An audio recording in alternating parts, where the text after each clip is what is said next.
लढाई आता आरक्षणाची राहिली नाही असाही आरोप ओबीसी नेते करतायत. अरे आरक्षणाचीच आहे ही लढाई, आरक्षणाचीच आहे. आरक्षणाची लढाई कमी कधीच होणार नाही. आमच्या लेकराच्या हातातोंडाला आलेला घास आहे, त्याच्यासाठी 25 जानेवारीला आमरण उपोषण आहे सामूहिक. ते होणार आहे, ते आंदोलनाचे. पण तुम्ही लोकच मारून टाकायला लागले तर बोलायचं नाही का? याच्यात जातीचा संबंध आला कुठं? याच्या जातीचा संबंधाचा काय संबंध? हे काय, हे धनंजय मुंड्या जातीय तेढ निर्माण करायला लागला राज्यात, जाणून बुजून. कारण टोळ्या तो पाळतो, गुंड खंडाने वसुले करणारे तो पाळतोय, आणि नाव दुसऱ्याला ठेवायला लागलाय, जातीवादी दुसऱ्याला समजायला लागलाय.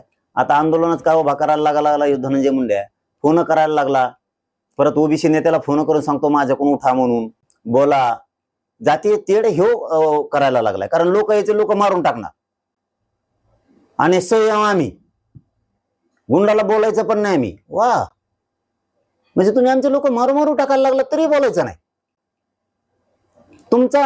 तुम्हाला आमच्याकडून धक्का सुद्धा लागत नाही कधी, तरी तुम्ही आमच्याच लोकांवरती दादागिरी करणार.